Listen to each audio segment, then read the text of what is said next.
तो आज हम पढ़ने वाले हैं प्रकाश का परावर्तन। तो इसके अंतर्गत सबसे पहले देख लेते हैं प्रकाशिकी।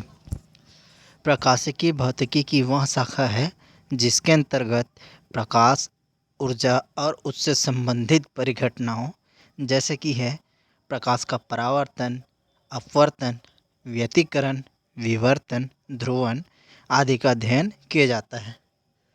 पुनः यहाँ पे प्रकाशिकी की दो शाखाएं हैं। पहला है किरण प्रकाशिकी और दूसरा है तरंग प्रकाशिकी। तो यहाँ पे पहला किरण प्रकाशिकी क्या होता है? इसके अंतर्गत प्रकाश से संबंधित परिघटनाओं का अध्ययन इस आधार पर किया जाता है कि प्रकाश किरणों से मिलकर बना होता है, अतः प्रकाश सरल रेखा में गमन करती है। मुख्यतः किरण प्रकाशिकी में समझ लीजिए कि प्रकाश को हम लोग किरणों से मिलकर बना हुआ मानेंगे। दूसरा है तरंग प्रकाशिकी।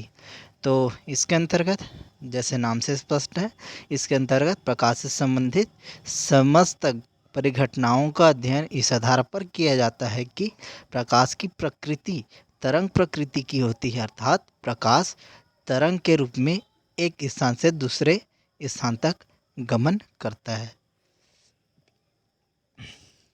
तो अगला देखते हैं प्रकाश का परावर्तन। प्रकाश का किसी सतह से टकराकर उसी माध्यम में वापस आ जाना प्रकाश का परावर्तन कहलाता है।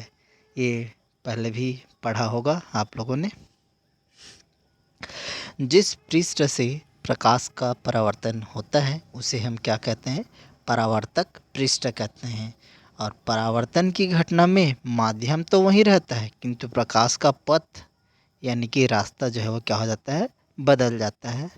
जैसा कि ये चित्र में देख सकते हैं आप लोग, बीच में ये अभिलंब है, ठीक है। यहाँ पे कोई किरण आपतित होती है तो वह क्या होती है? दर्पण से टकरा के परावर्तित हो जाती है। ये जो ब्लू साइड दिख रहा है ना, ये क्या है? आपका दर्पण है। वैसे ही ये दूसरे चित्र के माध्यम से समझ सकते हैं आप लोग। ये आपतित किरण है, बीच में ये अभिलंब है, ये दर्पण से क्या हो रहा है? टकरा रहा है, फिर वो परावर्तित हो रहा है। तो अगला देख लेते हैं प्रकाश के परावर्तन के प्रकार।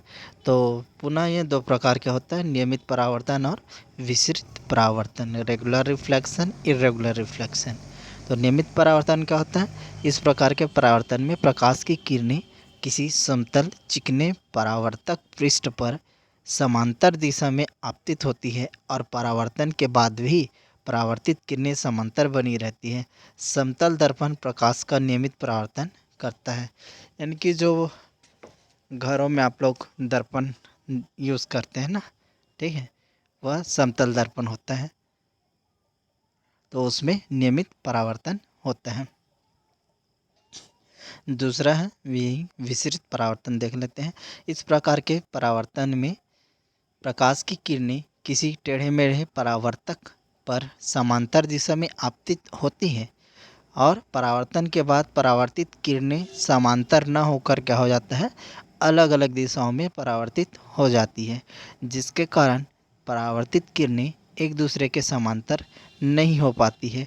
इसे ही अनियमित परावर्तन या विसरित परावर्तन कहते हैं। उदाहरण के लिए अगेन है यहाँ पे कार्डबोर्ड, मेज, कुर्सी, दीवारें, बिना पॉलिश की हुई धातु की वस्तुएं तथा गोलीय दर्पण द्वारा विसरित परावर्तन होता है। अब अगला देख लेते हैं प्रतिबिंब। प्रतिबिंब क्या होता है? जब किसी बिंदु वस्तु से चलने वाली प्रकाश की किरणें परावर्तन अथवा अपवर्तन के बाद किसी बिंदु पर मिलती हुई अथवा किसी बिंदु से आती हुई प्रतीत होती हैं, तो उस बिंदु को वस्तु का प्रतिबिंब कहते हैं, ठीक है। इसी के कारण ही हमें कोई भी वस्तु जो है वो दिखाई देता है। तो ये क्लियर हो गया होगा। जब किसी बिंदु वस्तु से चलने वाली प्रकाश की किरणें परावर्तन अथवा अपवर्तन के बाद किसी बिंदु पर मिलती हुई अथवा किसी बिंदु से आती हुई प्रतीत होती है, तो उस बिंदु को वस्तु का प्रतिबिंब कहते हैं। तो यहाँ पे हैं प्रतिबिंब के प्रकार। तो पहला है वास्तविक प्रतिबिंब। तो जब किसी बिंदु से चलने वाली प्रकाश किरण परावर्तन अथवा अपवर्तन के बाद किसी बिंदु पर मिलती है, यहाँ पे यही पॉइंट ध्यान देने वाली बात है। वास्तविक प्रतिबिंब में क्या होता है, किसी बिंदु पर मिलती है तो उस बिंदु को वस्तु का प्रतिबिंब कहते हैं। आभासी प्रतिबिंब में क्या होता है, प्रतीत होता है, आभास होता है। जब किसी बिंदु से चलने वाली प्रकाश की किरणें परावर्तन अथवा अपवर्तन के बाद किसी बिंदु से आती हुई प्रतीत होती है, यानी कि आभास होता है, तो उस बिंदु को वस्तु का क्या कहते हैं, प्रतिबिंब कहते हैं। कौन सा प्रतिबिंब, आभासी प्रतिबिंब कहते हैं। ये यहाँ पे चित्र में देख सकते हो आप लोग, आभासी प्रतिबिंब को दिखाया गया है।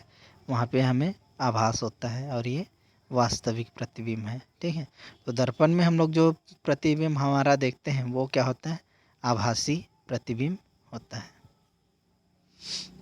तो यहाँ पे कुछ अंतर है वास्तविक प्रतिबिंब और आभासी प्रतिबिंब के बीच में, है ना। तो इसको भी देख लेते हैं। वास्तविक प्रतिबिंब में क्या होता है, प्रकाश की किरणें प्रतिबिंब में से होकर जाती है और इसमें प्रकाश की किरणें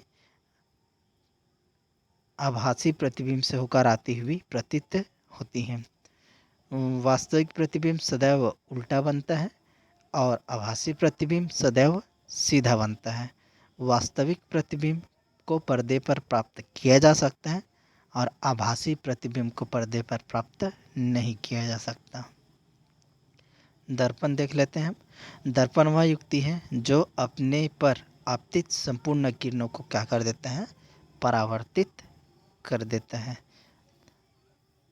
आगे देखते हैं दर्पण के प्रकार।